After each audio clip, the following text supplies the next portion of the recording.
मैंने आपको बताया था this is not English.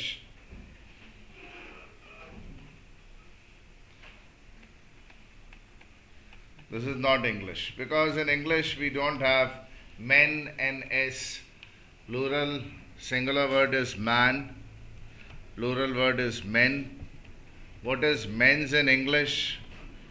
Nothing. This is not English. So mens rea is a Latin term.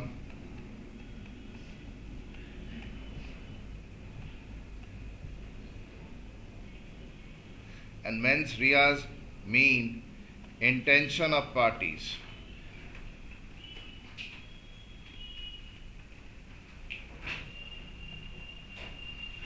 Parties की intention. मैंने बताया था mens rea is of two kind. Malafite. This mela is very similar to Hindi word mela.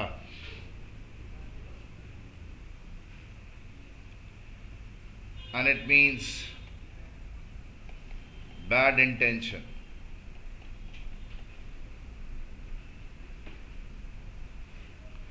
Bona fide, something done with good intention. Now I should tell you a very important principle. What you should understand, हिमचंद जी इसे भी डाल दीजिए. ये वाला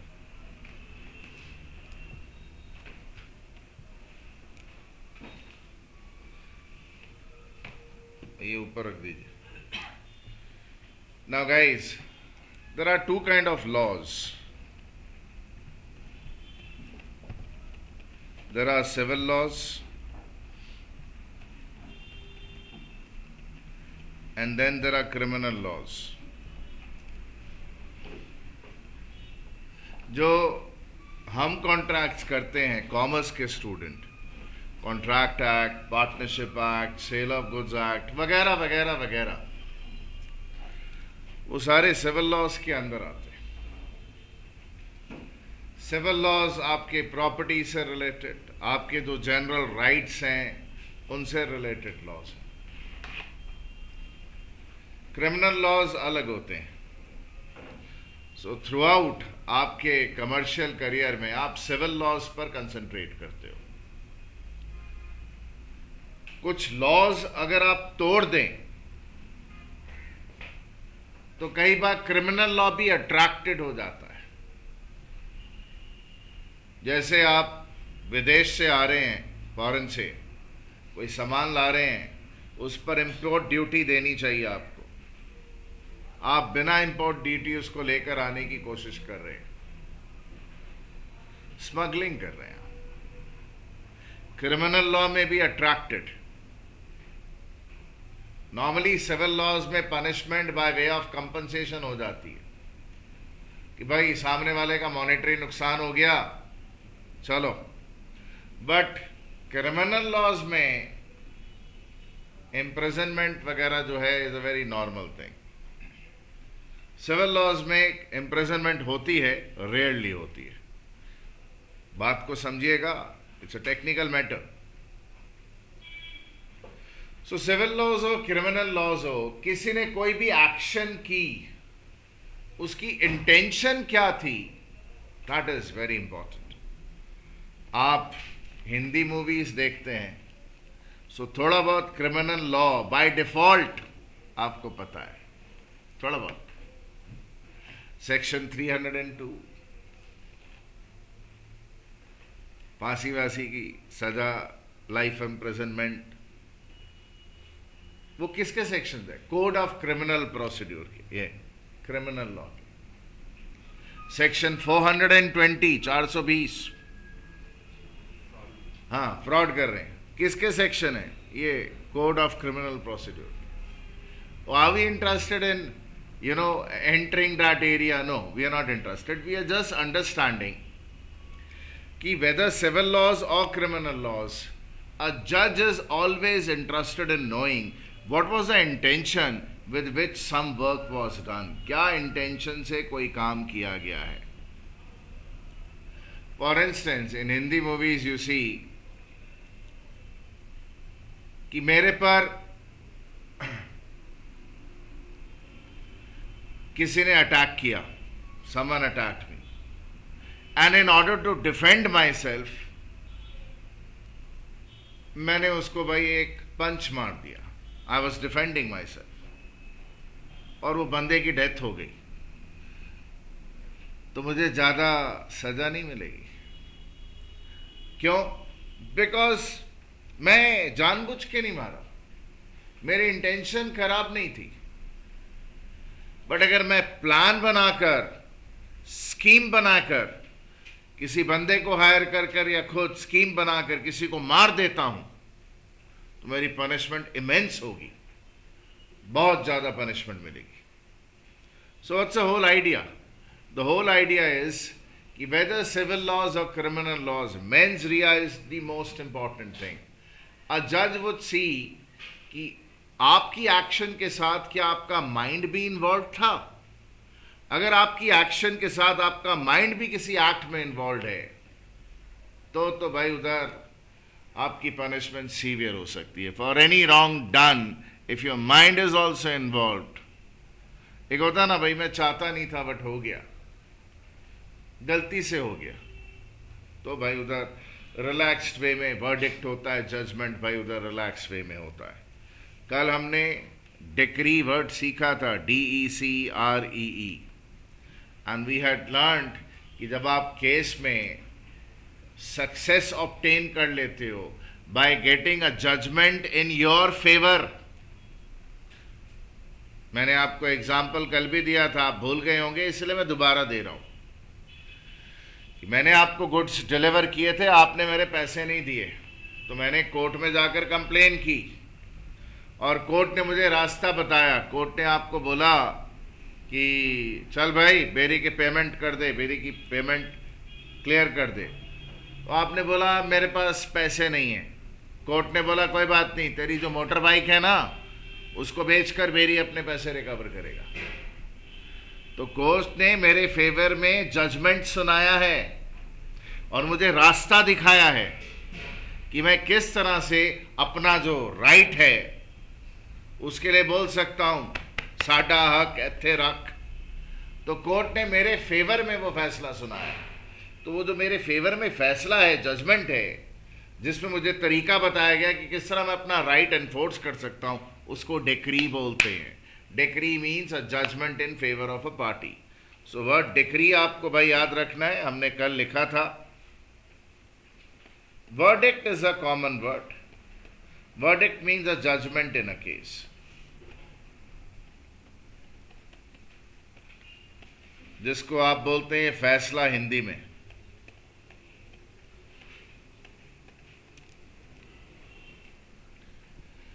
भाई law में basic चीजें, since we are discussing terminology, discuss कर रहे हैं, बहुत सारी बातें इधर उधर की करनी है.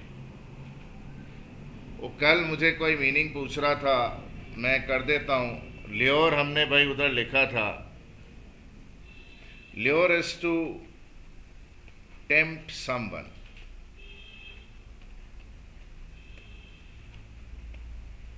लालच देकर फंसाना. किसी को फंसा लिया भाई,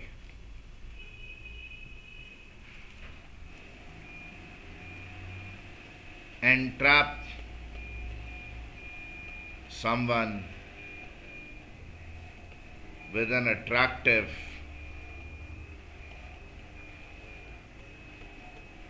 offer or thing.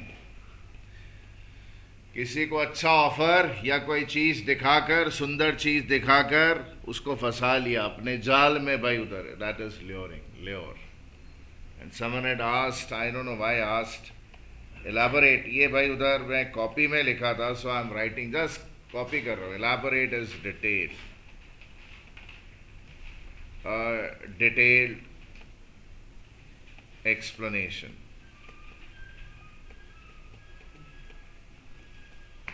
विस्तार से बताना। স্যার আপনি বাংলাতে লিখতে পারবেন? আমি বলতে পারবো, লিখতে পারবো না। विस्तार से बताना।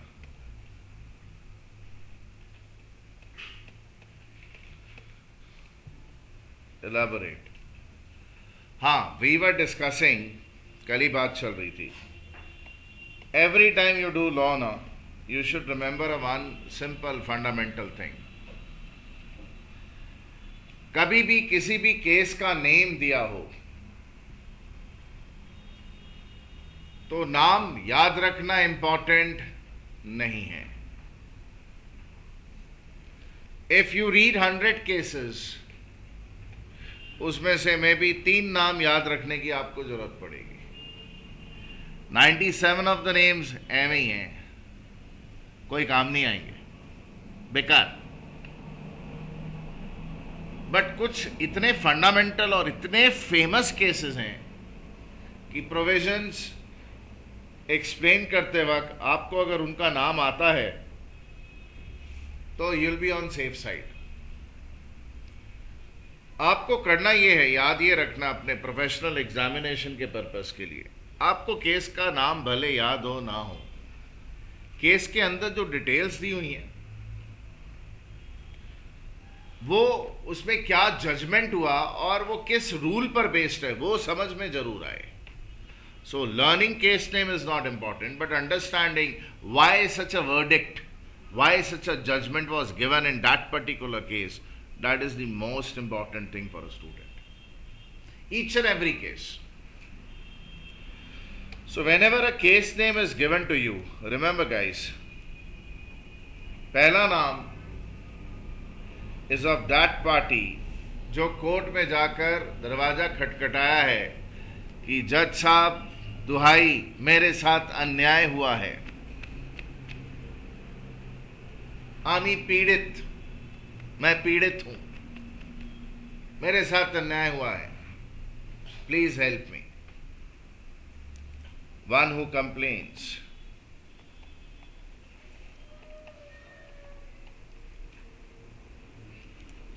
One who has suffered. बोले भाई साहब क्या बोलते हैं इस पार्टी को? पता आपको? नहीं पता होना चाहिए। वर्ड कंप्लेन का ये उठा लीजिए भाई, पहला नाम हमेशा कंप्लेन करने वाले का होता है।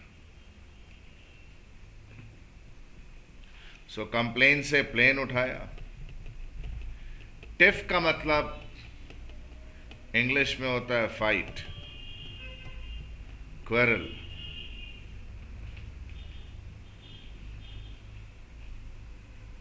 I had a tiff with my wife. Why? I wanted to go for a run. She said you won't go. So I had a tiff with her fight. Tiff does not mean कि हमने एक दूसरे को मारा. It means quarrel. बाताबाती हो गया। Tiff, तो plaintiff मतलब is a person who's fighting in the court for his rights. What is a tiff about? Tiff मतलब झगड़ा किस चीज का है भाई? झगड़ा है कि मेरा जो राइट है मैं एंजॉय नहीं कर पाया, जज साहब मुझे मेरा राइट दिलाइए। सामने वाले ने अपनी ऑब्लिगेशन पूरी नहीं की। कल हमने एक बहुत इंपॉर्टेंट बात सीखी थी कि कोई भी जो कॉन्ट्रैक्ट होता है that gives rise to legal relationship. And what is meaning of legal relationship? हमने सीखा था कि आपको कुछ अगर करना है, योर ऑब्लिगेशन, वो आपकी लीगल ऑब्लिगेशन है। आप अगर अपनी ऑब्लिगेशन पूरी नहीं करोगे तो मैं कोर्ट में जाऊंगा और कोर्ट की मदद से कंपेल करूंगा कि आपको परफॉर्म करना पड़े। आपकी लीगल ऑब्लिगेशन है और आपकी जो ऑब्लिगेशन होती है वही मेरा राइट होता है। इसके लिए हमने क्या टर्म यूज किया था? हमने बोला था कि राइट्स एंड ऑब्लिगेशन हमेशा क्या होते हैं? कोरिलेटिव। एक का राइट दूसरे की ऑब्लिगेशन होती है। तो जो आपकी लीगल ऑब्लिगेशन है वो मेरा लीगल राइट है। तो टिफ इज अबाउट व्हाट? झगड़ा is about what? I have complain to court कि सामने वाले ने अपनी ऑब्लिगेशन परफॉर्म नहीं की है, so I have not been able to enjoy my rights. I want to enjoy my right, help me. Plaintiff. That's a very strong term. Complain भी हो रही है और झगड़े के लिए कोर्ट में जाया जा रहा है. मतलब कंप्लेन किसको हो रही है? कोर्ट में हो रही है. And tiff is all about what? कि भाई मैं अपना राइट एंजॉय नहीं कर पाया, सामने वाले ने अपनी ऑब्लिगेशन परफॉर्म नहीं की. हमेशा पहला नाम कंप्लेन करने वाले का होता है. Aggrieved party. प्लेंटिफ को एग्रीव्ड पार्टी भी बोलते हैं. भाई अगर आपको नहीं पता है तो ग्रीवेंस का मतलब हिंदी में होता है कंप्लेन, शिकायत. शिकायत. Is it fine? Aggrieve party तो सेकंड नाम होता है हर एक केस में. तो कभी आपको समझ नहीं आए ना कि किसने कंप्लेन की और क्या किया, तो टेंशन लेने का ही नहीं, पहला नाम कंप्लेन करने वाले का. वन against whom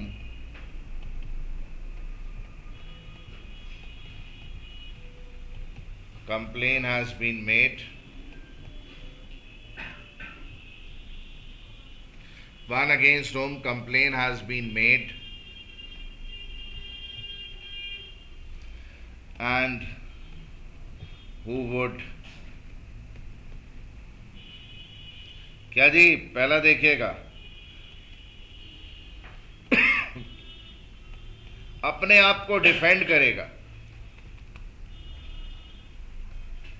ए ने बी के खिलाफ कंप्लेन कर दी तो कोर्ट ने बुलाया दोनों पार्टीज को. बोला कोर्ट ने, जज ने, कि भाई ये ए ने तेरे खिलाफ ये एलिगेशन पुटअप की है, ये कंप्लेन की है. बी बोलता नहीं जज साहब झूठ है, मैंने तो ऐसा किया नहीं. वो क्या कर रहा है? अपने आप डिफेंड कर रहा है, प्रोटेक्ट कर रहा है. सो सेकंड पार्टी को क्या बोलते हैं? डिफेंडेंट.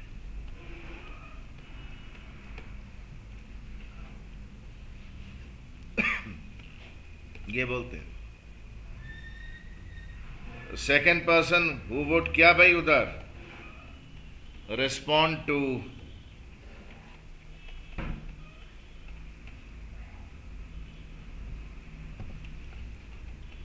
Courts queries.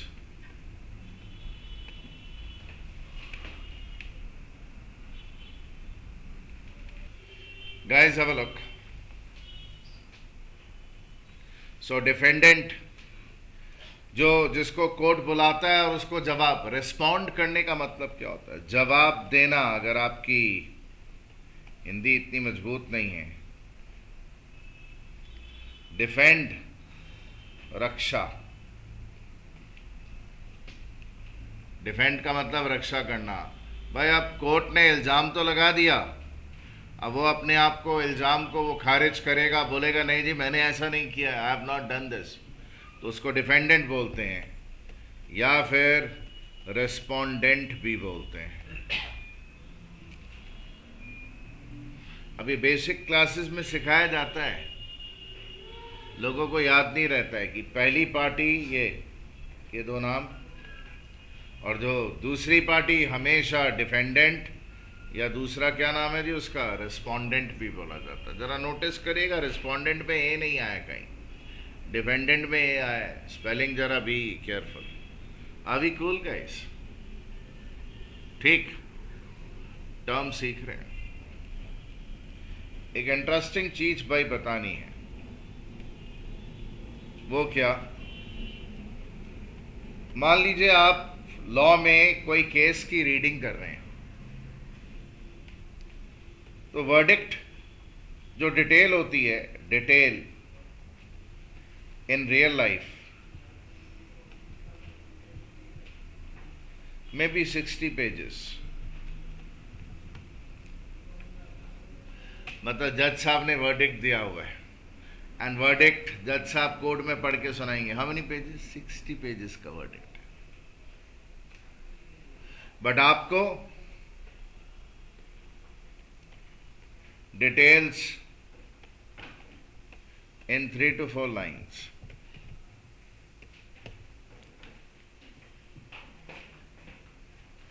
3-4 लाइन में, 5 लाइन में सारे केस की डिटेल्स आपको दिख जाती है। तो उसको पढ़कर ही आपको एक आइडिया फॉर्म करना होता है कि ये ऐसी डिसीजन क्यों हुई, what is the underlying legal rule behind it. क्या प्रिंसिपल है भाई, क्या रूल है, कौन सा सेक्शन अप्लाई कर रहा है जिसके कारण इस तरह की डिसीजन मेकिंग की गई है। देखिए, हमने लॉ चालू भी नहीं किया, मैं आपको कुछ एक फंडामेंटल बात बता रहा हूं। क्यों? याद रखिएगा, when real life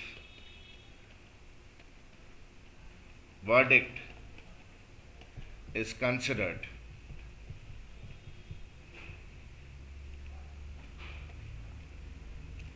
comma, it has two components, उसके दो कंपोनेंट होते हैं, पार्ट्स होते हैं। कंपोनेंट मतलब हिस्से।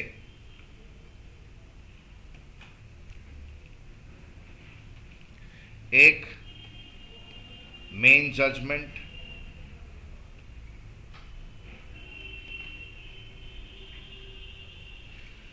और एक थिंग्स सेड बाय जज just like that. That is i. मैं बताया था आपको यार, ये लैटिन टर्म है जी, id est, i dot e dot, इसका मतलब ही होता है क्या जी, दैट इज। अगर आपको नहीं पता तो थिंग सेड बाय जज just like that, that is said by the वे। बस ऐसे ही बोल दिया जज ने।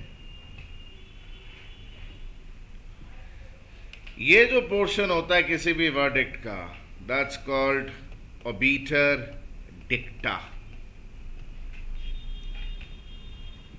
तो हमें तो कभी जिंदगी में ओबिटर डिक्टा दिखेगा नहीं, अनलेस आप कोई रियल लाइफ केस पढ़ रहे हो और आपने देखा वो केस में 4 पेजेस का डिसीजन है जज का, तो उसमें जो काम की बात होगी मे बी 6 या 7 या 10 लाइनें हैं, बाकी चीजें जज ने बोली है just like that, said by the way, स्वाभाविक रूप से बोली है जस्ट लाइक दैट। तो we are concern with the main judgement and that portion is called ratio डिसाइडेंडी।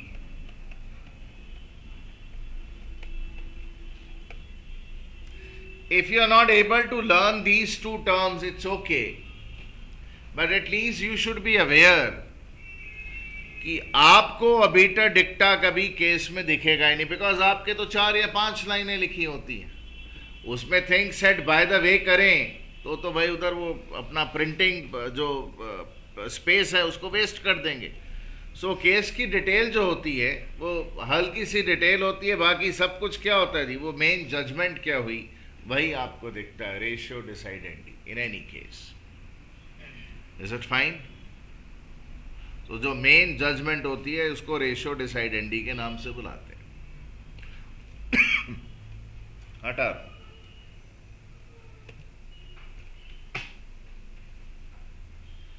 भाई, आपका ये समझ में आना बहुत जरूरी है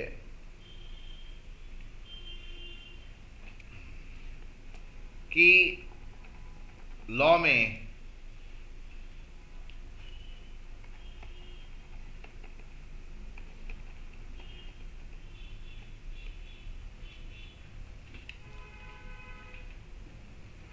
लेजिस्लेटिव बॉडी का मतलब क्या होता है? Law making body, legislative body. Sir India में लेजिस्लेटिव बॉडी क्या है, लॉ मेकिंग बॉडी इंडिया में क्या है जी?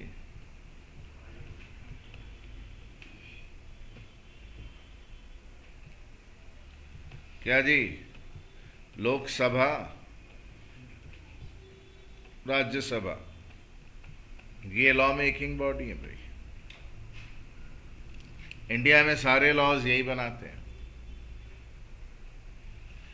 एक आने वाले साल में इनकम टैक्स कैसे चार्ज किया जाएगा, हर साल डिसाइड होता है पार्लियामेंट में। कितने परसेंट तक टैक्स एग्जम्प्ट होगा, किस पर कितना टैक्स लगेगा, गवर्नमेंट कैसे कलेक्शन करेगी, वगैरह वगैरह, सारे रूल्स पार्लियामेंट बनाते। देन भाई उधर law making body, legislative body, ये मैंने भाई बताया नहीं। E.G. is again an abbreviation for a Latin phrase. Sir हम लोग को लगता है बहुत लैटिन सिखाएंगे, भाई 15-20 फ्रेजेस के मीनिंग आपको लॉ में अदरवाइज भी आने चाहिए। एग्जाम्पली ग्रेशिया,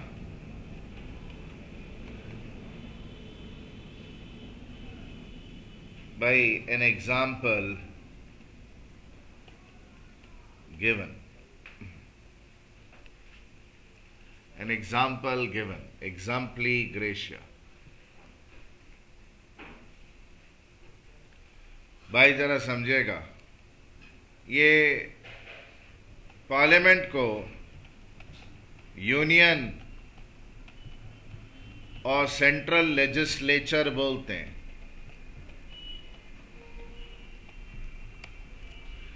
लेजिस्लेटिव बॉडी का मतलब याद रखिएगा, वर्ड लेजिस्लेटिव का मतलब क्या होता है, law making. Is it fine?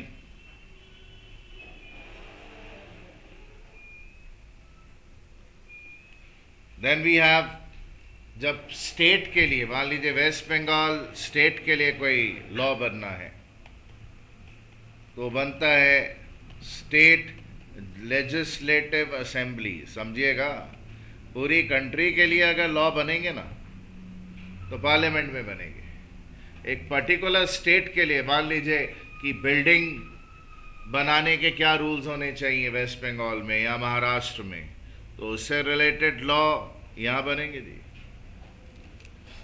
जो स्टेट लेजिस्लेटिव असेंबली है वो विधान सभा और विधान परिषद होती है भाई। विधान का मतलब ही होता है लॉ, विधान, आइन बोले बांग्लाते, आइन, विधान, विधान सभा, विधान परिषद।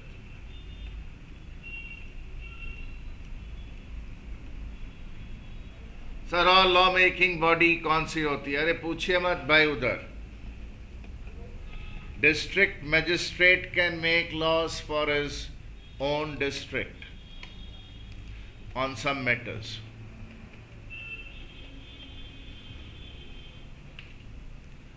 बहुत सारी गवर्नमेंट बॉडीज हैं, सेमी गवर्नमेंट बॉडीज हैं जो लॉ बनाती हैं। So we are concerned with, बनाता कौन है law? Sir can you give an example of semi government body जो लॉ बनाती है? हाँ जी, reserve bank of India. Sir लिख रहे हैं सर हम, भाई साहब मैं ये चाहता हूं आप याद रखें, ये सेमी गवर्नमेंट बॉडी है, it's not a government body, etcetera, सब लॉज बनाते हैं। आपको मालूम है गवर्नमेंट के जो ऑपरेशन होते हैं, फंक्शनिंग होती है, 3 पार्ट्स होते हैं। गवर्नमेंट किसी भी कंट्री को जब चलाना होता है तो 3 काम करने होते हैं। लेजिस्लेशन फॉर्मेशन का काम, एग्जीक्यूशन का काम और जुडिशरी का काम। ये लोग लॉ बनाते हैं, ये लोग देखते हैं कि भाई लॉ जो है वो फॉलो कर रहे कि नहीं। सर एग्जांपल दीजिए, पुलिस वाले ये फंक्शन परफॉर्म करते हैं। सर जुडिशरी, ये जजेस हैं, कोर्ट्स हैं, वगैरह वगैरह। तो इनका सर रिलेशनशिप एक्सप्लेन करेंगे, आज ही जब जरूरत पड़ेगी करेंगे, अभी वोकैबुलरी बिल्ड कर रहे हैं। Is it fine? हटा रहा हूं, रिमूविंग इट।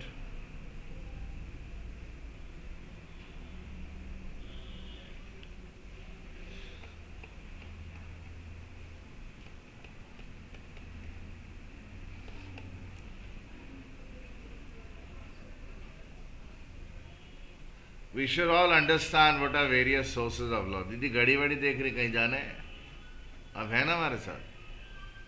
बताइए दीदी, लगता है आपको कुछ पता है. सोर्सेज ऑफ लॉ क्या है? लॉ कहां से पैदा होता है? सर आपने हमें यह नहीं बताया कि लॉ है क्या. सेट ऑफ रूल्स हैं.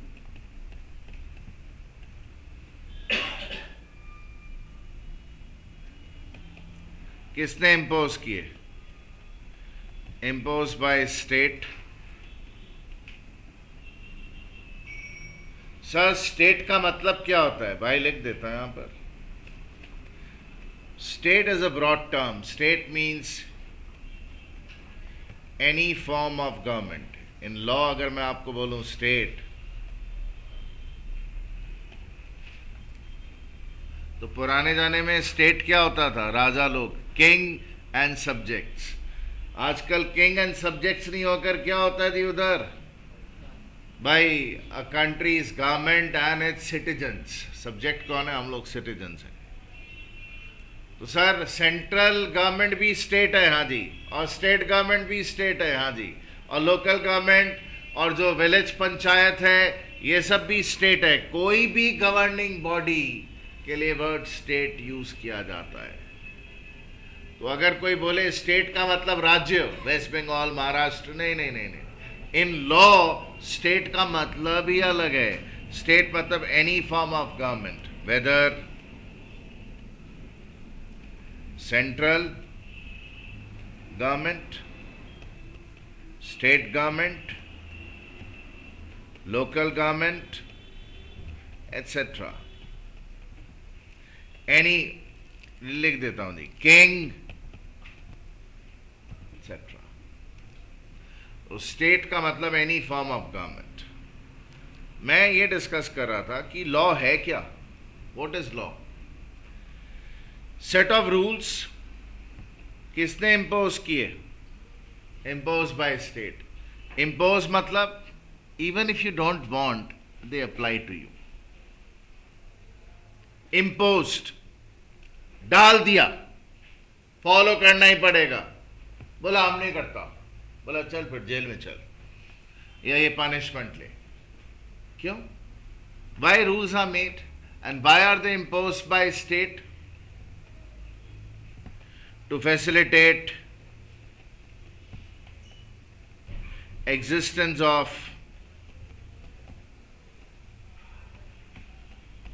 civilized societies. इंसान क्या है जी? जानवर है, इंटेलिजेंट जानवर. और अंदर का जानवर कब जाग जाए पता नहीं. तो कुछ डर तो होना चाहिए कि भाई जो मन में आएगा वो नहीं कर सकता. अगर किया तो पनिशमेंट मिलेगी. क्यों जरूरी है? नहीं तो भाई उधर जंगल बन जाएगा. एग्जाम्पल देता हूं लोगों को, भाई उधर गुदगुदी होती है उससे. But idea is you have to understand civilised societies में there is a need of having complete harmony. Peace चाहिए, पीस, शांति. क्योस नहीं होना चाहिए.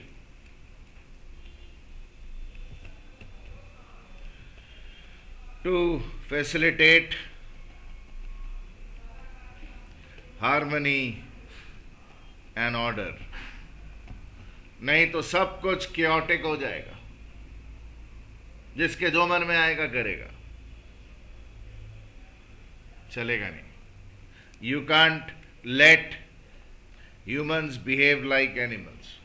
So law is all about this. By making possible civilized societies का existence. हाँ, law के sources कर रहे थे हम. भाई यहां पे खाली नाम लिखूंगा, फिर डिटेल्स आगे सेट इन करना चालू कर देंगे. What is first source of law?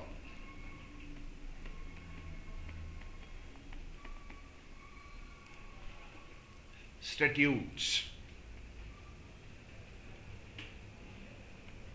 ये क्या जी? What are statutes? Law made by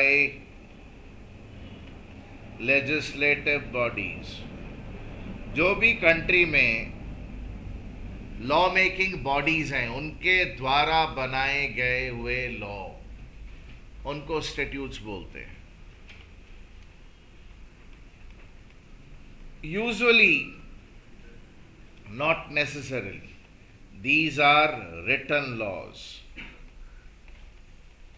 India में तो रिटन ही है जी.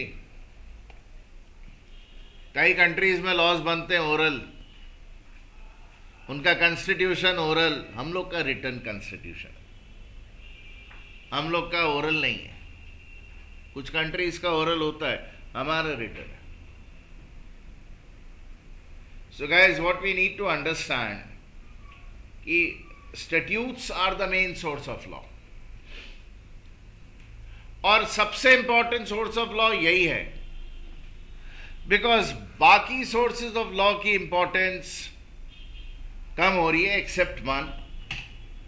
तो सारे हमारे भाई उधर स्टैट्यूट्स ही तो हम कवर करते हैं जब हम लॉ पढ़ रहे होते हैं. इनफैक्ट जो ऑलरेडी एस्टैब्लिश्ड लॉ है, फॉर्म्ड लॉज हैं, हम वही पढ़ रहे होते हैं.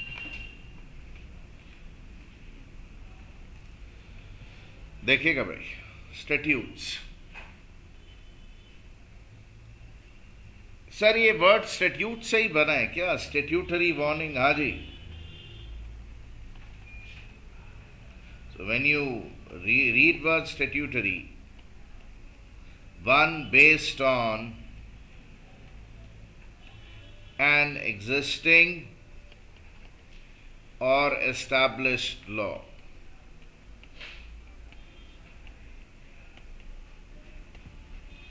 इंडिया में एक लॉ है, आप ऐसी कोई भी चीज खाने पीने को बेचें या यूज करने को बेचें जिससे इंसान के शरीर को नुकसान पहुंच सकता है, इंसान के शरीर को नुकसान पहुंच सकता है, तो यह आपकी ड्यूटी है कि इसकी चेतावनी आप लोगों को दें.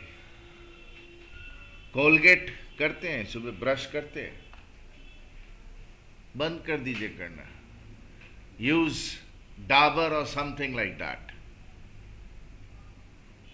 वो क्या नाम है उसका, हर्बल क्या आता है, हिमालय और डाबर, ये सब यूज करिए. क्यों?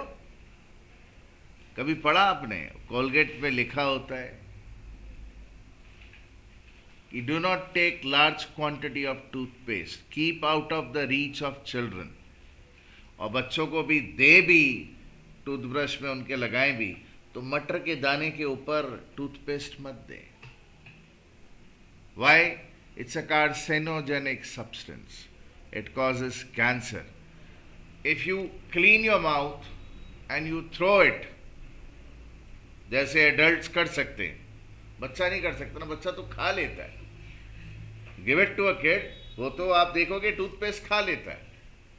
बच्चों को तो टूथपेस्ट देनी नहीं चाहिए. आप एडल्ट्स हम लोग भले यूज कर लें, वो यूज करके we should be rinsing our mouth and throwing it. Some people, let that toothpaste remain. नहीं कि नहीं भाई, मुंह का वो फ्लेवर अच्छा रहेगा. Throw it out if you use that. It's dangerous. Kids को तो देना ही नहीं चाहिए. That's a statutory warning. आज घर में जाके पढ़िएगा, ध्यान से पढ़िएगा. If they don't do it, they won't be allowed to operate. People don't read it. Nowhere in their advertisement or anywhere they would mention it. क्यों? अपने पाँव पे कुल्हाड़ी कौन मारेगा? Imagine करिए, you can't imagine the profit Colgate must be making. India में आप अगर देखो 120 crore people, on an average, एक इंडिविजुअल, सिंगल इंडिविजुअल, 120 करोड़ लोग नहीं यूज करते होंगे कोलगेट, 70 करोड़ भी यूज कर रहे हैं अगर, तो साल में कम से कम 2 या 3 टूथपेस्ट एक आदमी यूज कर लेगा. 70 करोड़ इंटू 2 या 3 कर लीजिए, 210 करोड़. 210 करोड़ और हर एक पे प्रॉफिट मार्जिन अब उनकी रेंज भी बहुत सारी है। आप इमेजिन करिए कि 10 रुपए का अगर टूथपेस्ट होता नहीं है तो 6 रुपए का प्रॉफिट मार्जिन है। 210 करोड़ इंटू 6, अराउंड 1250 करोड़ का प्रॉफिट। मैं बहुत कम फिगर बोल रहा हूँ, ये 6-7 टाइम्स मल्टीप्लाई होनी। खाली कोलगेट वाले को अपनी टूथपेस्ट बेच कर आता है। And we are giving money to those foreigners. Why not Dabur? Why not Himalaya? The products are safer. Why not other way of keeping your teeth clean? Whatever, I don't know. Because हम लोगों में awareness तो भी 5-10 साल में आई है, 5-10 years में। And credit goes to internet, awareness लाने के लिए। इसके पहले तो कंपनी उल्लू बना ही रही थी। Guys, statutory is one based on an existing or established law. So if I tell you statute है, that means existing law है, उसके बेसिस पर डिसीजन देना। जजेस क्या करते हैं? What do they do in court? उनके सामने एक मैटर ले जाइए, they listen to the matter. वकील would tell जज साहब ये फलाने लॉ में ये सेक्शन अप्लाई करता है, ये करता है। जज अपनी बुद्धि यूज करेगा, बोले ठीक, तुमको जो बोलना है बोल लो। Then he will refer to the provisions, और वो प्रोविजन रेफर करके स्टडी करके फिर वो जाकर बोलेगा मैं फैसला सुनाऊंगा आफ्टर अ मंथ। और वो फैसला भाई उधर स्टडी करने के बाद, दोनों साइड की स्टोरी सुनने के बाद, उनके लॉजिक सुनने के बाद वो देगा। स्टैट्यूट बेस्ड डिसीजन होती है। सबसे important most important source of law.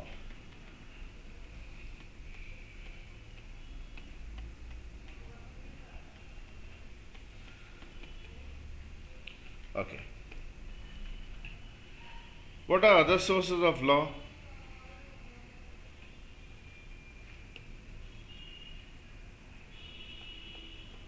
Precedents. Precedents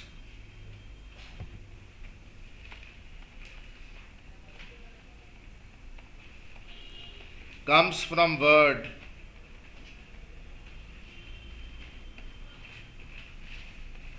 precede. Precede का मतलब क्या होता है जी? पहले, प्रायर,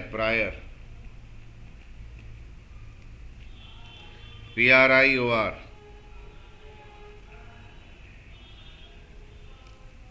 पहले। Precedence comes from word precede.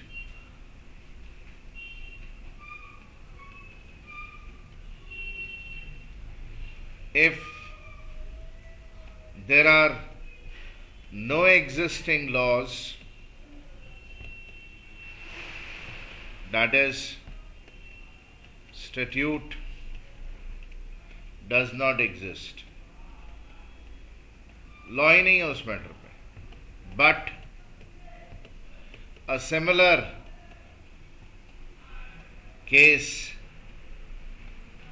has been decided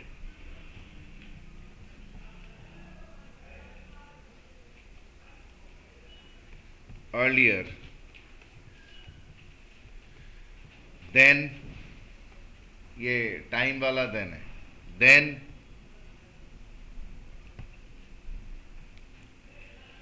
previous verdict can be used for giving judgment in present case.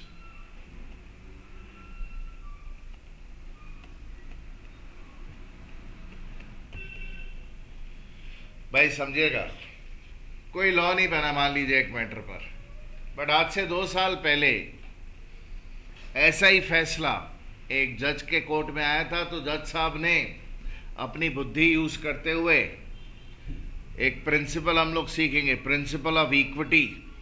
Principle of equity use करते हुए, अपनी कॉमन सेंस, जस्टिस की सेंस यूज करते हुए एक फैसला सुनाया था।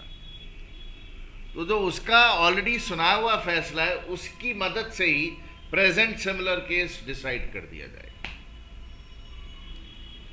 उसमें क्या बात समझने की है, precedents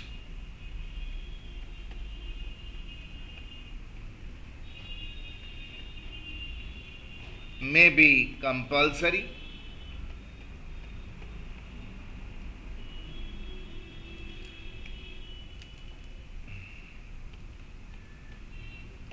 may be compulsorily followed, may just have inspirational value.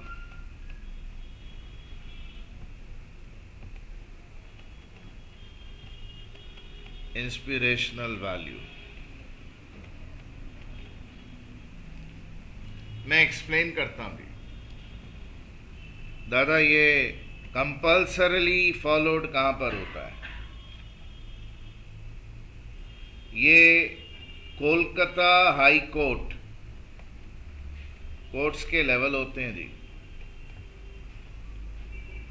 Session court, district court,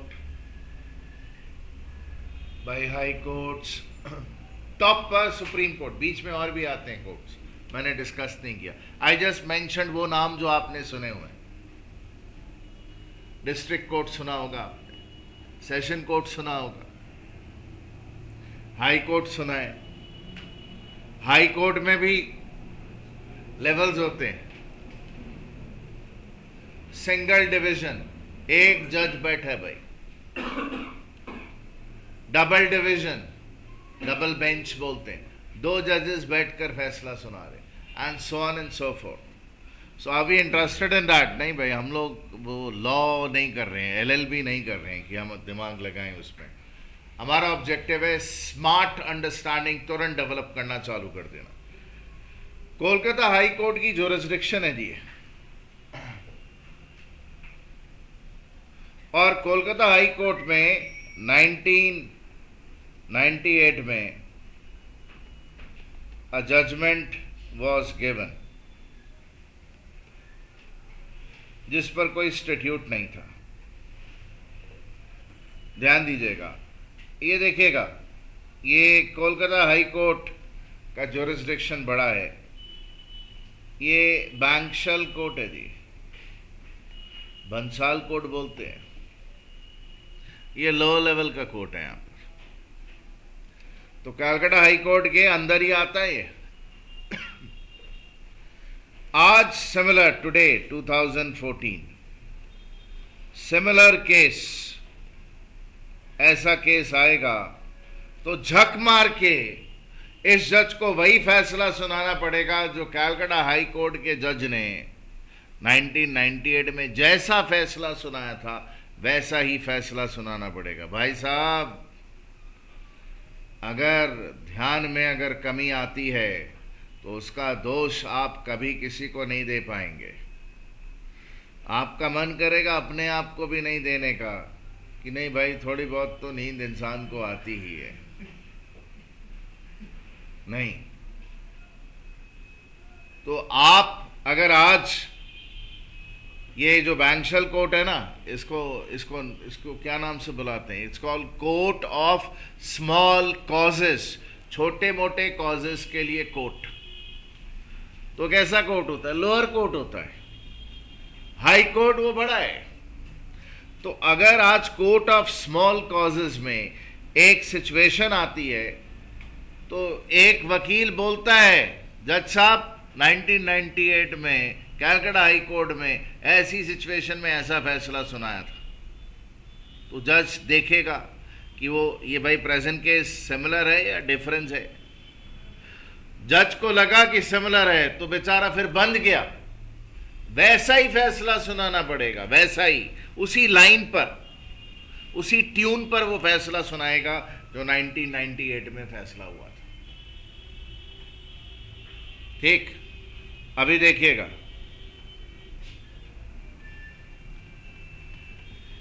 ये कटक हाई कोर्ट है, उड़ीसा। प्लीज समझिएगा बात, कटक हाई कोर्ट, इसकी ज्यूरिसडिक्शन में बैंक्शल कोर्ट आता है? नहीं नहीं, बैंक्शल कोर्ट कलकत्ता में, अब मैं बोलूं 1998 में अ जजमेंट इज गिवन और आज 2014 में सिमिलर केस आया और वकील यहाँ पे कलकत्ता हाई कोर्ट, यहाँ पे बैंक्शल कोर्ट में चीख चीख के जज को बोल रहे, जज साहब वो महाराष्ट्र हाई कोर्ट में या उड़ीसा हाई कोर्ट में ऐसा ऐसा फैसला सुनाया। जज बोला ठीक है, हम लोग कंसिडर करेंगे। मतलब उसको मानने के लिए वो जज बाध्य नहीं है, you can not compel him. आप समझ रहे हैं भाई साहब, कुछ समझ आया? तो प्रेसिडेंट्स दो तरह के होते हैं, एक जो कंपलसरी फॉलो करने होते हैं और एक जिनकी खाली इंस्पिरेशनल वैल्यू है। इसकी एक बहुत बड़ी एडवांटेज है, अगर स्टैट्यूट नहीं भी है, अगर प्रेसिडेंट एग्जिस्ट करता है, that mean there is an existing rule established through a previous decision. आगे सारे फैसले सिमिलर केसेस के उसी बेसिस पे फटाफट क्विकली सल्टाए जा सकते। लॉ बनने का इंतजार करें? नहीं सर, लॉ बनने दीजिए, पार्लियामेंट में बात चल रही है, बनेगा लॉ। अरे क्या बनेगा? 2 साल 3 साल किसको पता है? आप समझ रहे हैं मैं क्या बोल रहा हूं? कई बार जजेस बदमाश होते हैं, वो ये बोल देते हैं कि नहीं भाई अभी हम लोग तारीख पे तारीख, वो आपने सुना होगा ना भाई, वो वकील ले लेते हैं एक्चुअली। बट जजेस भी कई बार आप देखते हैं कई केसेस के फैसले नहीं हुए कितने सालों तक। जज को समझ नहीं आ रहा करे तो करे क्या। क्यों? कैसा केस आया उसके कोर्ट में? अनप्रेसिडेंटेड। वर्ड सीखिए ना, वर्ड।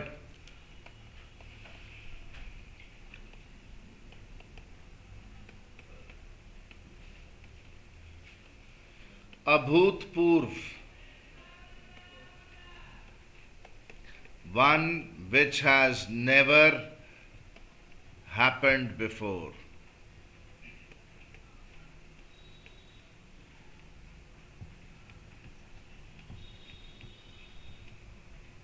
कि बांग्लाते की बोले, अभूतपूर्व भी बोले तो हाँ, okay. One which has never happened before, इससे पहले कभी नहीं हुआ।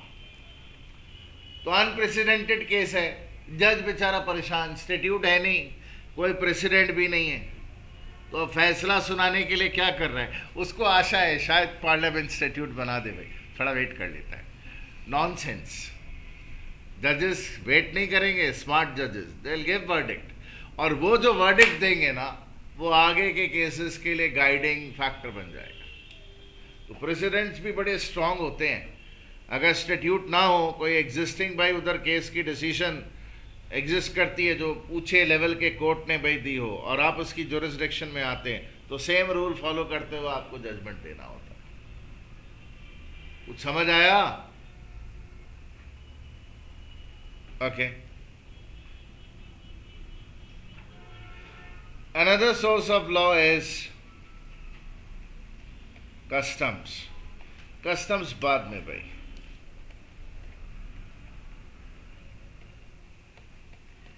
प्रिंसिपल ऑफ इक्विटी, सबसे इंपॉर्टेंट ये, फिर ये, और सबसे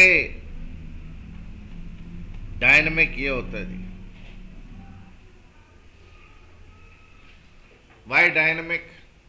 बिकॉज अब ये दोनों ही नहीं हो ना, स्टैट्यूट ऑन नो कोई एग्जिस्टिंग केस हो, तो फिर इसी की मदद से फैसला सुनाना पड़ता है और कोई ऑप्शन नहीं होता।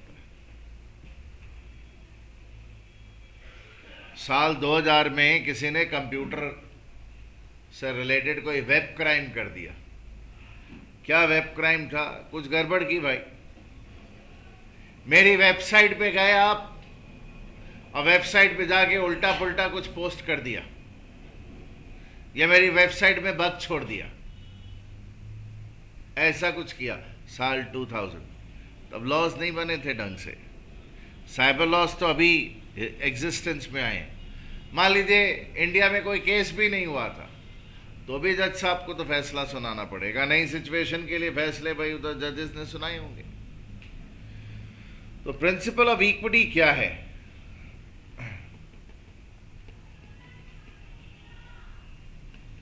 Equity comes from word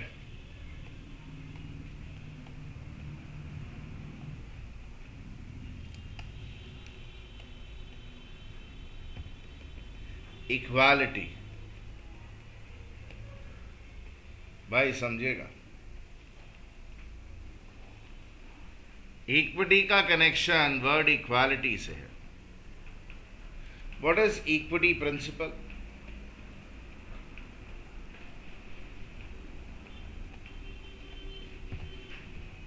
no one is allowed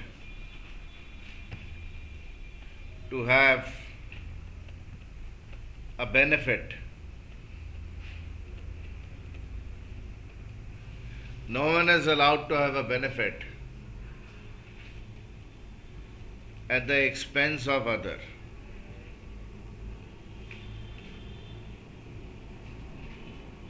मतलब no one can have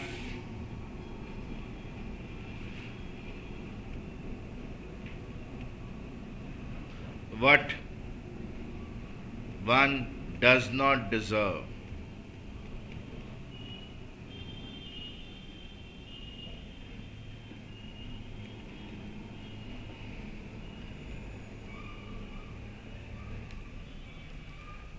No one can have, meaning बता रहा हूं, an unjustified benefit.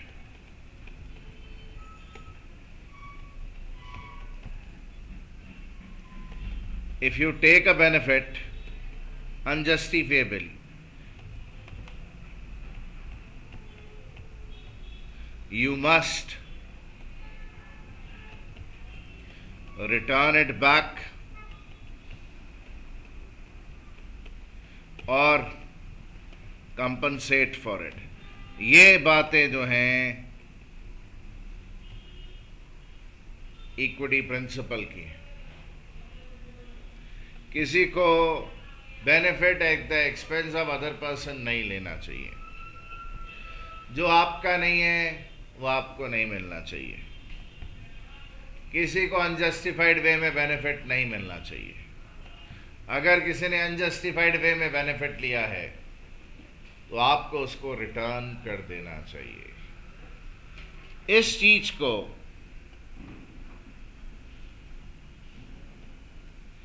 इस नाम से बुलाते हैं जी, रेस्टिट्यूशन।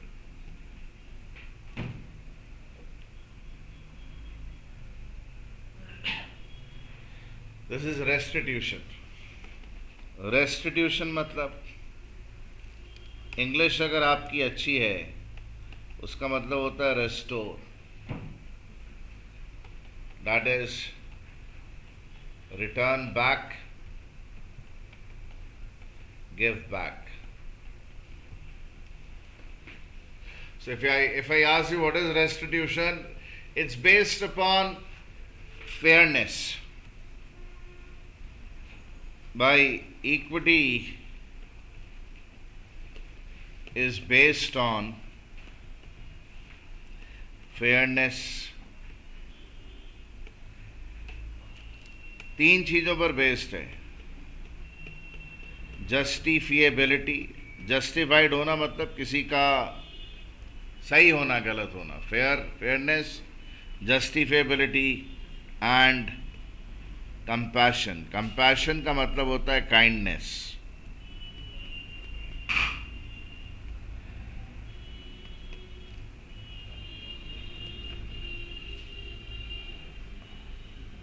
हम लोग ना जब लॉ पढ़ना चालू करेंगे, when will start reading law, तो ये क्या कर रहे हैं, तो आपके जो फील्ड है, फील्ड सोच की, उसमें बीज डाल रहा हूं। एफर्ट करना चालू कर देंगे। अभी बीज डालने के काम हुए खाली, नथिंग मोर देन दैट। भाई if you have taken a benefit, आपको उसको या तो रिटर्न करना पड़ेगा या कंपनसेट करना पड़ेगा। जरा देखिएगा, इक्विटी प्रिंसिपल के अंदर हम कर रहे हैं contracts. and then there are quasi contracts.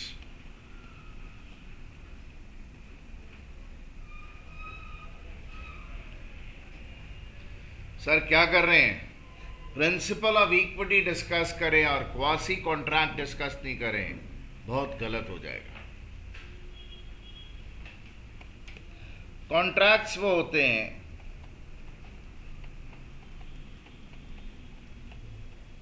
जो पार्टीज इंटेंशनली एंटर करती हैं, दैट इज अपनी इच्छा से। There is an offer and acceptance generally एक ऑफर एक्सेप्टेंस से बनते हैं। What are quasi contracts? Created by situations.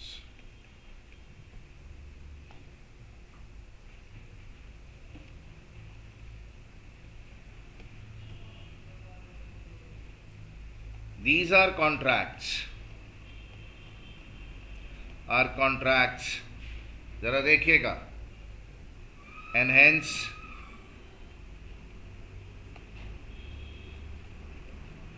there is a legal relationship. Legal relationship जैसे ही बोलेगा हम, मतलब ऑब्लिगेशन है पार्टी की लीगल और लीगल राइट्स हैं। ये भाई जो कॉन्ट्रैक्ट्स हैं, ये कॉन्ट्रैक्ट है, and hence there is a legal relationship, that is legal obligation and legal right exist करता है। सर डिफरेंस बता रहे हैं? नहीं जी, are not contracts.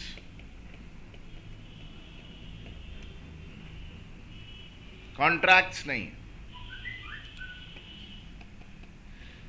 These are contract like situations.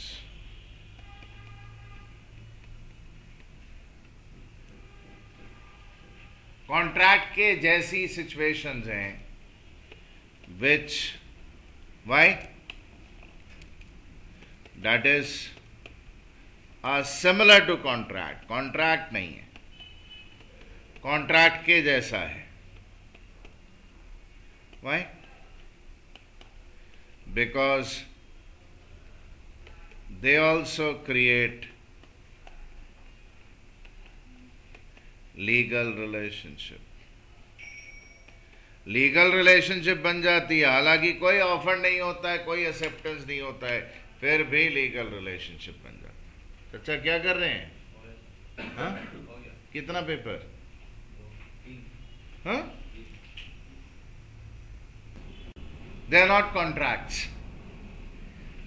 These are contract-like situations, are similar to contract. Why? Because they also create legal relationship. That is, create legal obligations and legal rights. जिस तरह contract में legal obligation और legal right create होते हैं, इसमें भी हो जाते हैं। मेरे को ना इसके एग्जाम्पल्स देने,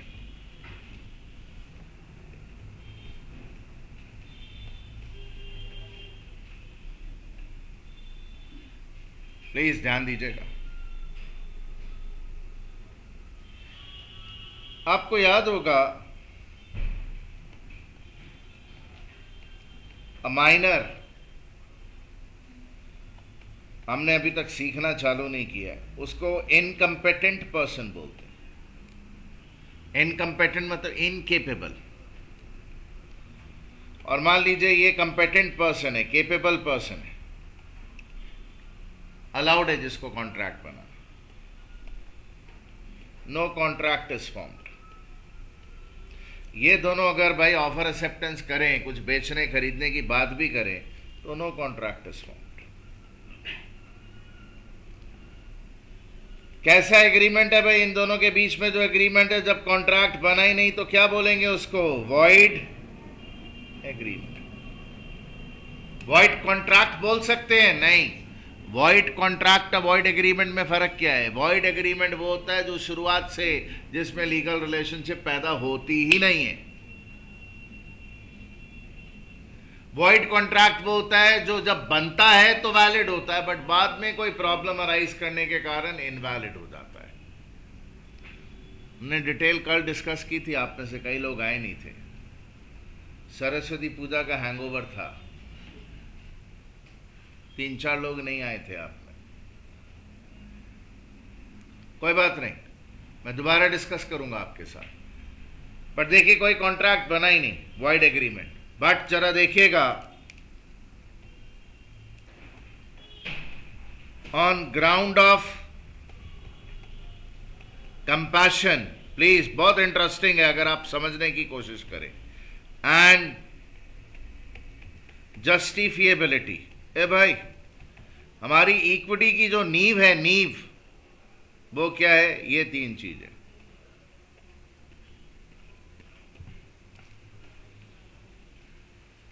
कि भाई फेयर बात हो, जस्टिफाइड बात हो, अन्याय ना हो जाए, गलत ना हो जाए किसी के साथ कुछ, और दया का भी ख्याल रखना है। तो एक सिचुएशन देखिएगा, on ground of compassion and justifiability, if a competent party supplies, example है जी क्वासी कॉन्ट्रैक्ट का, नेसेसरी गुड्स और service to a minor,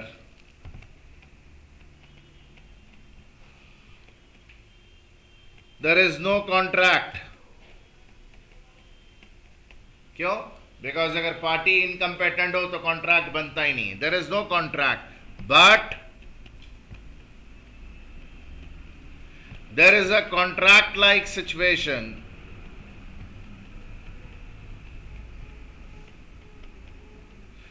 quasi contract, that is quasi contract for 2 main reasons। 2 कारण से ये सिचुएशन में legal relationship बनी। पहला,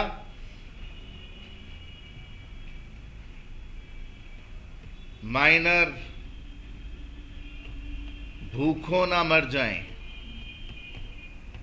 sir we don't know Hindi, कोई बात नहीं, सुनिए। हाय, हिंदी वाला है। सप्लायर को, सप्लायर ने हिम्मत की है, हिम्मत,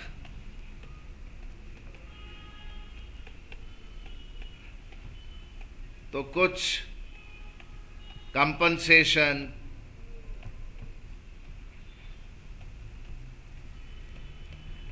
मिलना ही चाहिए, चाहिए। सर ये थोड़ा बताएंगे? हाँ बता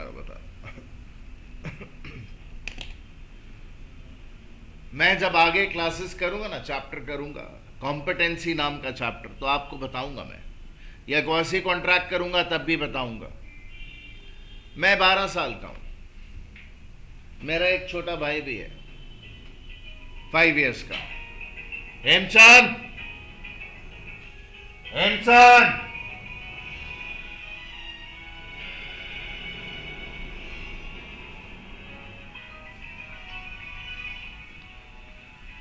तो मेरा भाई भी है मुन्नू 5 साल का। मेरे papa mummy out of station है। जो यूजुअल दुकान है जिनसे हम राशन पानी खाने पीने का सामान लेते हैं वो बंद है। मैं वो यूजुअल शॉप में जाकर कोई भी सामान लेकर आऊं ना, तो I am acting as an agent of my parents. So whatever I take, my parents are liable to pay. But I went to a shop जिसमें हम लोग सामान खरीदने जाते नहीं है। मैंने बोला अंकल मैं सामने रहता हूं। अंकल ने बोला रहते हो, मुझे मालूम है, आज वो सामने वाली दुकान है इसलिए मेरे पास आए, नहीं तो आते नहीं। बोला हाँ अंकल। बोला क्या काम है? बोला अंकल मम्मी पापा नहीं है, और कैश भी नहीं है, वो थोड़ा खाने का सामान दे देते। पापा का फ़ोन आया था 3 दिन के बाद आएंगे, मैं और मेरे छोटा भाई हमारा राशन ख़त्म हो गया है, काइंडली सामान दे देते। आप देखिए, दुकानदार और वो बच्चे के बीच में कॉन्ट्रैक्ट तो बन ही नहीं सकता, वॉइड एग्रीमेंट है। दुकानदार के पास वॉइड एग्रीमेंट है, मतलब दुकानदार का कोई राइट डेवलप नहीं होगा। अब राइट डेवलप नहीं होगा तो उसको तो ये डर है कि भाई बच्चे के आने के बाद पेरेंट ने पैसे नहीं दिए तो मैं तो कोर्ट में भी जाऊंगा तो कोर्ट मेरी बात नहीं सुनेगा। कॉन्ट्रैक्ट बना ही नहीं, कोर्ट एंटरटेन ही नहीं करेगा। इसलिए लॉ ने प्रोविजन बना रखी है कि चलो एक प्रोविजन बना देते हैं। प्रोविजन क्या है कि अगर वो नेसेसरी गुड्स एंड सर्विसेज, जो बच्चे का लिविंग स्टैंडर्ड है उसको ध्यान में रखते हुए जो भी उसकी जरूरत का सामान है, सर्विस है, वो अगर दे देता है तो कॉन्ट्रैक्ट नहीं बना, बट उसको एक स्पेशल राइट दिया जाता है कि भाई वो बच्चे का कोई भी सामान बिकवा कर अपने पैसे रिकवर कर सकता है, माँ बाप से नहीं मांग सकता। बच्चे को साइकिल मिली थी गिफ्ट, 2000 की साइकिल है, he can go to court and say कि मैंने भाई सप्लाई किया, ये बच्चा पेमेंट नहीं कर रहा है या इसके माँ बाप पेमेंट नहीं कर रहे, मेरे पैसे दिलवाइए 1500 रुपये, और मेरा कोर्ट में केस लड़ने का खर्चा भाई उधर 700 रुपये, 2200 रुपये दिलवाइए। तो कोर्ट क्या करेगा मालूम है? वो पता करेगा, ऑफिसर भेजेगा, देखेगा बच्चे के पास क्या क्या सामान है। उसके पास एक वीडियो गेम थी, एक साइकिल थी और 3 स्कूल बैग्स थे। अब स्कूल बैग एक ही नेसेसिटी है, 3 तो है नहीं, तो जो जो कोर्ट को लगेगा बच्चे की पर्सनल बिलोंगिंग है उसको बिकवा कर उसके पैसे दिलवा देगा। अगर पेरेंट्स पैसे दे दें तो ठीक, नहीं देगा तो बच्चे की प्रॉपर्टी लायबल हो जाएगी। ये रूल कहां पर है? कॉन्ट्रैक्ट एक्ट में नहीं है, मतलब कॉन्ट्रैक्ट का रूल नहीं, क्वासी कॉन्ट्रैक्ट का रूल है। आप समझ रहे हैं मैं क्या बोल रहा हूं? हाँ जी, ये क्यों हुआ? अगर ऐसा नहीं करे तो माइनर को कोई necessary goods and services supply नहीं करेगा तो भूखे मर जाएंगे, जरूरत के टाइम पर कोई हिम्मत ही नहीं करेगा। और दूसरा सोचिए ना, दुकानदार जो इतनी हिम्मत करके, उसको मालूम है कॉन्ट्रैक्ट नहीं है, अगर कुछ सप्लाई कर रहा है तो उसके पास रिकवरी का कुछ साधन तो होना चाहिए, नहीं तो दुकानदार को तो नुकसान हो जाएगा। तो एक तो कंपैशन ग्राउंड है, दूसरा फेयरनेस, ये जस्टिफिएबिलिटी ग्राउंड है कि नहीं नहीं भाई भले कॉन्ट्रैक्ट नहीं है बट हम मान लेंगे कि लीगल राइट है दुकानदार का माइनर की प्रॉपर्टी बिकवा कर अपने पैसे रिकवर कर सकता है। ठीक, क्लियर है? टेक्निकल साइड देखा आपने क्या है सर? और एग्जाम्पल अपने को ये लीजिए, example 1,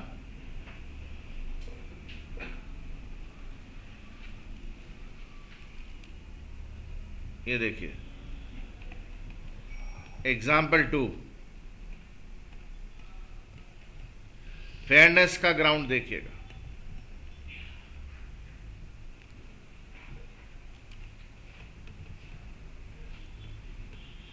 finder of a lost item,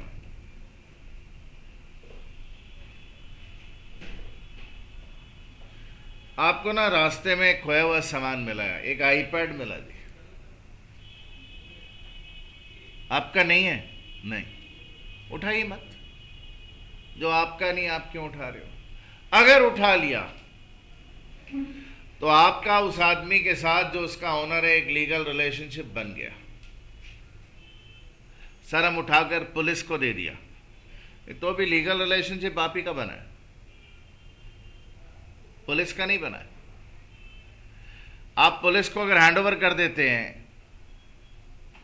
उनको बोलिए मुझे एक रिसिप्ट दें कि मैंने ऐसा एक, नहीं तो क्या है, पुलिस वाले उसको लेकर घर चले जाएं, मालिक को रिटर्न नहीं करे और मालिक को पता चले, ध्यान दीजिएगा मैं आपको सिचुएशन बता रहा हूं, मालिक को पता चले कि आपने आईपैड पिकअप किया था, पुलिस स्टेशन में गए भी थे, तो आपको अप्रोच किया उसने, बोला चल पुलिस स्टेशन चलते हैं, पुलिस वालों ने बोला जी हमसे तो टूट गया। या हमने ढंग से ध्यान नहीं रखा। अगर वो प्रूव कर दे कि आदमी भाई उधर इसके साथ और भी कुछ कर सकता था, ढंग से रख सकता था, पुलिस वालों को इंस्ट्रक्शन दे सकता था, वगैरह वगैरह वगैरह। सर ये आप जो बोल रहे हैं ना हमको समझ नहीं आ रहा है। तो सर हम तो यही जानते, लोग पुलिस के पास चले जाते। मैं कह रहा हूं पुलिस के पास रखवाए, प्रूफ ले लीजिए कि उन्होंने रखा है। क्योंकि मान लीजिए कल को पुलिस वाले बोल दें कि हमें तो मिला ही नहीं, आप कब आए थे देने पुलिस स्टेशन में, तो वो आप ही को पकड़ेगा। और आप पर अगर वो केस फाइल कर देगा और आप कोर्ट को जाकर ये बोलोगे जज साहब मैं तो पुलिस स्टेशन में दिया था, अब उन्होंने घुमा दिया या पुलिस स्टेशन से चोरी हो गया, तो मैं क्या करूं? You can't say that, you will be responsible. So if you give it to them, have a proof that you have given it to them.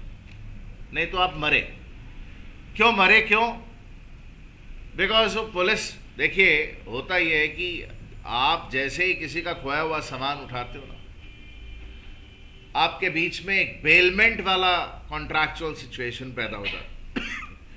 A baler is a person जो कोई गुड्स किसी को deliver करता है। तो अगर मैं goods का मालिक हूं और आपने मेरे लॉस गुड्स खोज लिए, तो मान लिया जाएगा कि मैंने ही गुड्स आपको डिलीवर किए हैं। ध्यान रखिए, संभाल के रखिए, और जब आप मुझे खोज लें तो मेरे हाथ में पकड़ा दीजिए। और आप बोलते नहीं मैंने तो संभाल के ही रखा था, बच्चे से टूट गया, तो आप पूरा कंपनसेशन दीजिएगा, आईपैड का पेमेंट करिएगा। आप समझ रहे हैं मैं क्या बोल रहा हूं? सर थोड़ा डिटेल में जाइए, हम कुछ समझ नहीं रहे।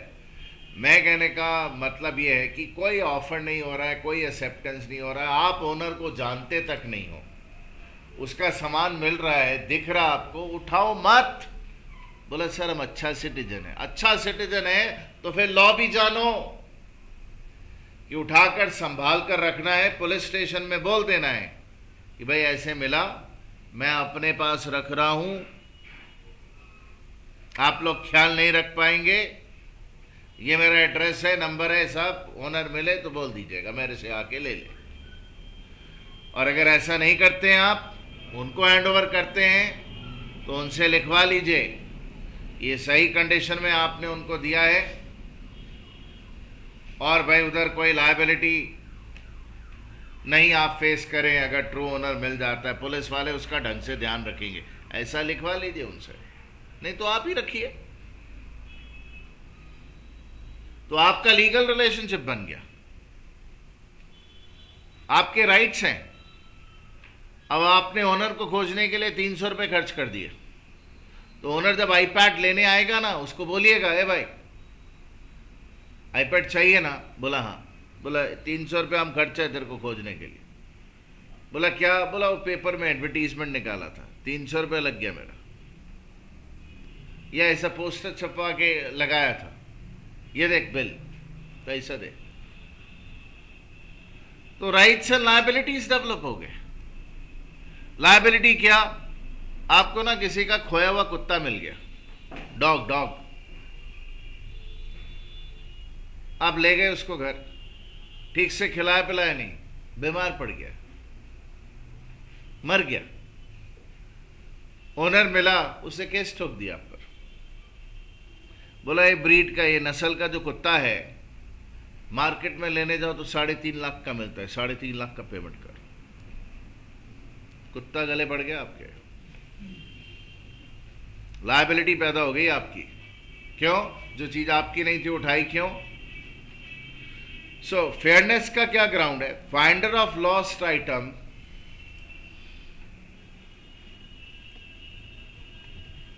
enters into a legal relationship with owner.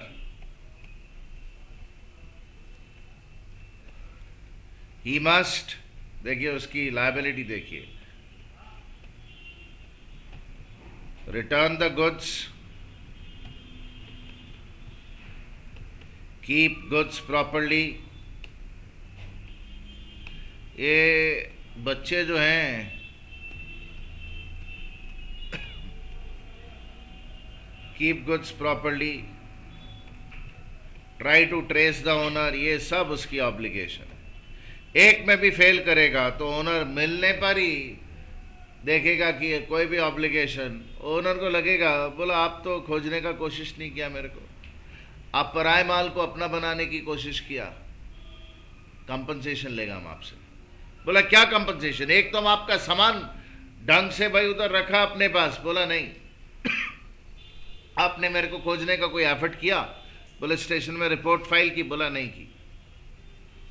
बोला और कुछ न्यूज़पेपर में और किसी मीडियम से आपने कांटेक्ट करने का कोशिश किया? बोला नहीं किया। बोला लोगों को या भाई 4-5 पुलिस स्टेशन में जाकर ऐसा बोला? नहीं बोला।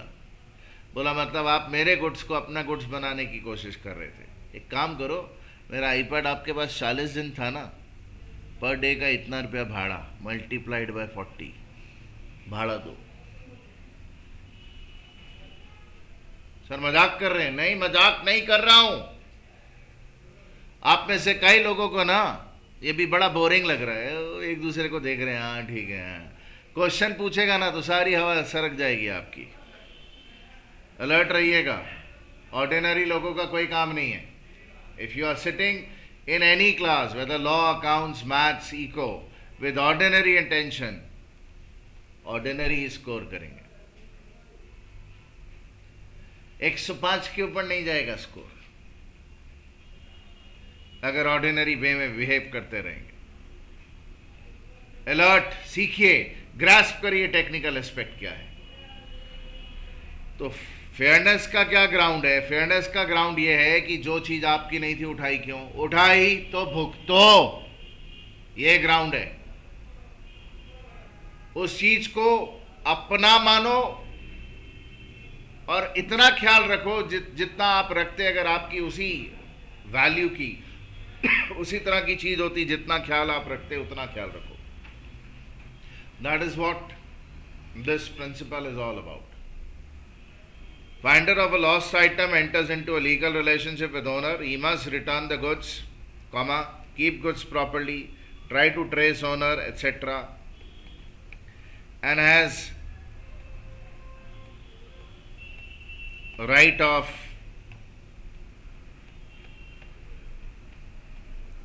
recovering expenses he has incurred for keeping goods. मैं एग्जाम्पल दे रहा हूं, ट्रेसिंग ओनर्स एटसेट्रा। मैं तो एक ही तरफ के राइट्स और लायबिलिटी बताया। ये देखिएगा, पहला ऑब्लिगेशन लीगल ऑब्लिगेशन, दूसरा लीगल ऑब्लिगेशन, तीसरा लीगल ऑब्लिगेशन। ये क्या भाई? Right of recovering expenses he has incurred for keeping goods, tracing owner expenses भी मांगेगा, वगैरह वगैरह। तो राइट्स और लायबिलिटी तो देख ही रहे हैं। अगर एक का राइट है दूसरे की ऑब्लिगेशन है, एक का ऑब्लिगेशन है दूसरे का राइट है, तो कोई ऑफर नहीं है, कोई एक्सेप्टेंस नहीं है, कोई लिखा पढ़त नहीं है, जानते नहीं है, एक दूसरे की शक्ल नहीं देखी, फिर भी कॉन्ट्रैक्ट जैसी सिचुएशन बन गई। कॉन्ट्रैक्ट नहीं बना बट कॉन्ट्रैक्ट जैसी सिचुएशन बन गई। सो ये बहुत एग्जाम्पल हो गए जी। क्वासी कॉन्ट्रैक्ट की बात करते करते, प्रिंसिपल ऑफ इक्विटी डिस्कस करते करते ये सब चला। क्वासी का मतलब क्या होता है? Like something. क्वासी कॉन्ट्रैक्ट का मतलब क्या होगा? Like a contract. इसका मतलब, क्वासी का मतलब सिमिलर टू। इंग्लिश में वर्ड होता है रिजेंबलिंग, किसी चीज के जैसा। ठीक, अडारो, quasi. Quasi is a good word. Sir क्या करें, इधर उधर की बात ही चल रही है तो हाँ जी। सर अभी कोई चैप्टर चालू नहीं किया? नहीं सर, करेंगे, हाँ करूंगा। वर्ड सीखिए जी, वोकैबुलरी बिल्डिंग चल रही थी। Fiduciary, what is meaning of fiduciary?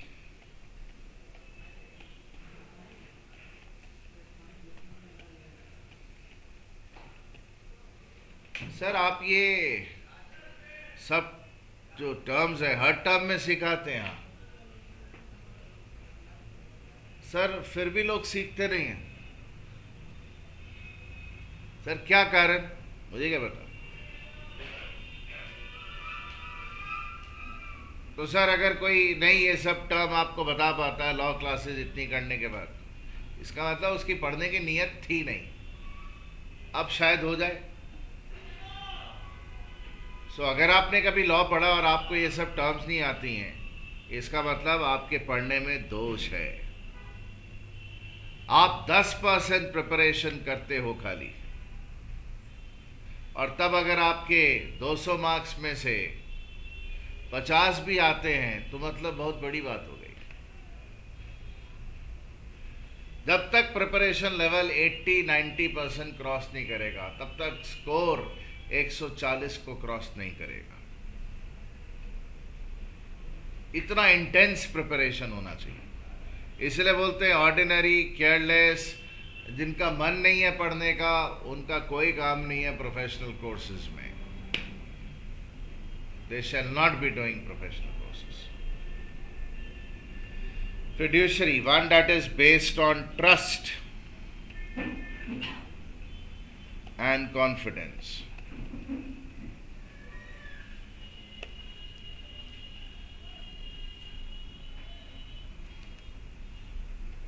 Example दे रहा हूं।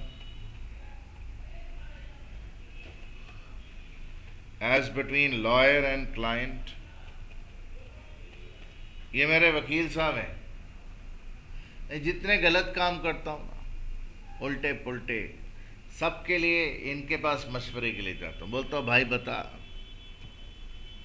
क्या करना है, ये गलत काम कर लिया, ये टैक्स की चोरी कर ली, ऐसा कर लिया, भाई बता क्या करे। इनका मेरे साथ रिलेशन क्या है, फिड्यूशरी, सब कुछ इनके साथ शेयर कर लेता। सर और एग्जाम्पल देंगे? हाँ जी sir, teacher and a student नहीं। आप अपने मन की सब बात बता देते, जो सही किया गलत किया मैं बता देता हूं। मैं तो बताऊंगा ही नहीं। ये वाला केस देखिए, ये अगर आप स्वामी जी हैं मेरे, तो मैं मन के सारे दरवाजे आपके लिए खोल देता हूं। उपाय बताइए। तो जब आपको लगता है कि सामने वाला इज इन पोजीशन कि आप अपनी प्रॉब्लम्स उसके साथ कन्फाइड कर सकते हो, शेयर कर सकते हो, तो रिलेशनशिप फिड्यूशरी हो जाती है। फिड्यूशरी रिलेशनशिप में एक पार्टी को एडवांटेज होती है। जो पार्टी सुपीरियर पोजीशन होती है ना, वो सामने वाले का भाई उधर मिसयूज कर सकती है। सर क्या जी, डॉक्टर एंड पेशेंट,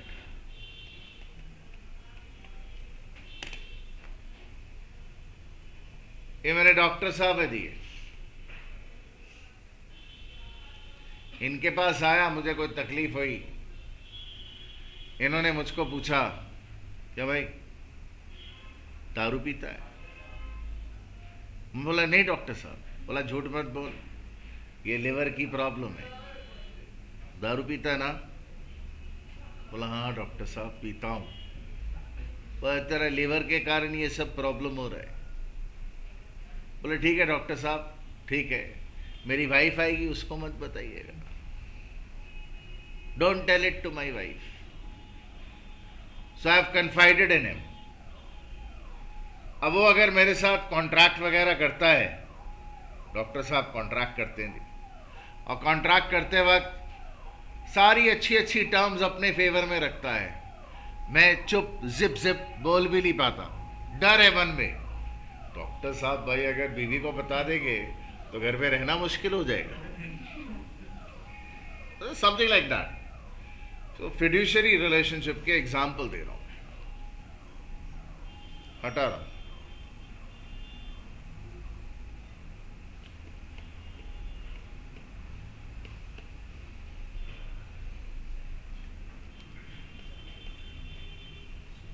गाइस, कल हमने लिखा था consent.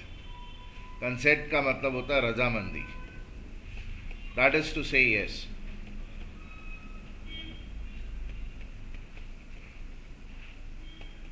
To agree.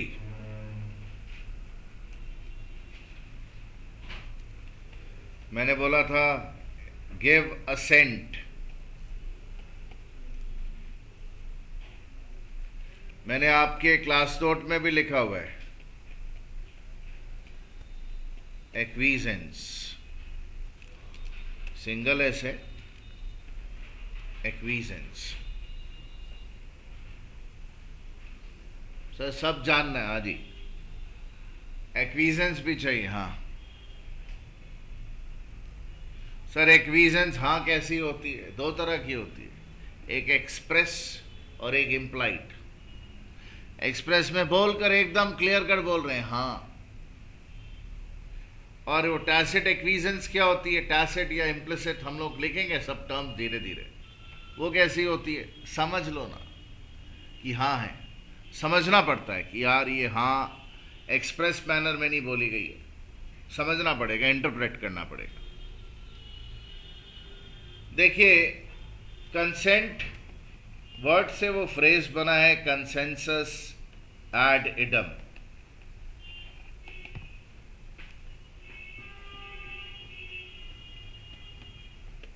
To agree upon same thing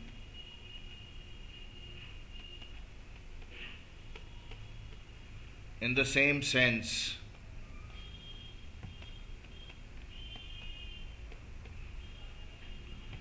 and at the same time। किसी चीज पे राजी होना सेम सेंस में, सेम टाइम पर, इसका मतलब होता है परफेक्ट मैचिंग ऑफ माइंड्स। हमारे माइंड्स एकदम मिल गए थी, परफेक्ट मैचिंग ऑफ माइंड्स, इसको कंसेंसस एड इडम बोलते हैं। कंसेंसस एड इडम और कंसेंट के साथ दो चीजें हो सकती हैं। एब्सोल्युटली एब्सेंट है ही नहीं, विचारों का मिलना है ही नहीं, absolutely absent, that is non existent. Existence में नहीं है भाई, exists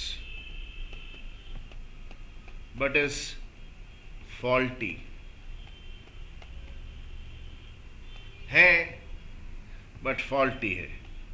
फॉल्टी है मतलब क्या जी? डिफेक्टिव है। डिफेक्टिव के लिए क्या वर्ड यूज होता है? फ्लॉड है जी, flawed, FLAWED।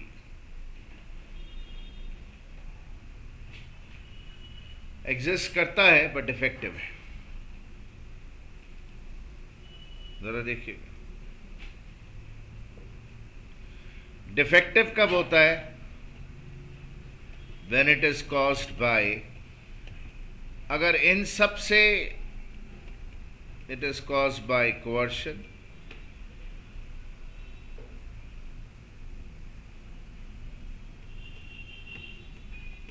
Fraud, misrepresentation,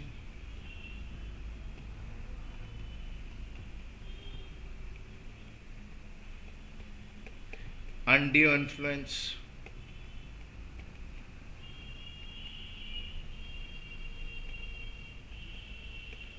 mistake। एब्सोल्युटली एब्सेंट कब होता है?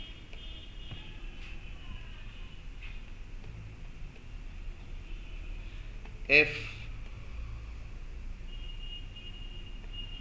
following are applicable, अगर ये सिचुएशंस हो तो एग्जिस्ट ही नहीं करता। Non est factum, what is that? It is not my document. Sir explain नहीं करेंगे, धीरे धीरे करूंगा भाई, लिखा है खाली। दीदी आपको ये आता था नॉनेस्ट फैक्टम? आप ध्यान दे पा रही हैं? नहीं। आपका किसी के साथ नॉन वर्बल कम्युनिकेशन हो रहा है। नॉन वर्बल मतलब बिना बोले होता है, बहुत आम बात है। क्लास में हम लोग क्या करते हैं, जब देख रहे होते हैं एक दूसरे की हालत, सोच रहे होते हैं यार ये पकाना कब बंद करेगा, ये आदमी चुप कब करेगा यार, बोले जा रहे लिखे जा रहे, मैं तो दिमाग लगाना बंद कर दिया। तो फिर दूसरे पर नज़र जाती है, बोला क्या हालत, बोला भाई बोला तू भी परेशान मैं भी परेशान, हाँ दोनों एक दूसरे को देख के मुस्कुरा देते हैं। तो ये नॉर्मल बात है, अवॉइड करिए इस चीज को। नंबर 2, मिस्टेक से भी ये होता है, नॉट ऑलवेज, समटाइम्स। अब ये कंसेप्ट क्या है कंसेंसस एडेड अप का, कल बिल्ड कर पाएंगे, आज नहीं कर पाएंगे। एक बात बोलूं, by the time I will be finish with this vocabulary ना, अगर आप सच में बहुत ईमानदार इंसान होंगे ना, तो आप जैसे ही पहला चैप्टर भी पढ़ना चालू करेंगे, आप देखोगे कि आपकी भाई उधर चीजें फिट इन होनी चालू हो गई हैं। मैं तो यही रिक्वेस्ट करूंगा कि इसकी क्लासेस मिस मत करिए। बैड थिंग इज कि कल की क्लास हम लोग रिकॉर्ड नहीं कर पाएंगे, सो मेरे को आपको सेपरेटली एक दिन कराना पड़ेगा, मैं उसकी रिकॉर्डिंग नहीं कर पाया और मेरे पास अर्लियर रिकॉर्डिंग नहीं है उसकी। सो आप नोट्स ले लीजिएगा,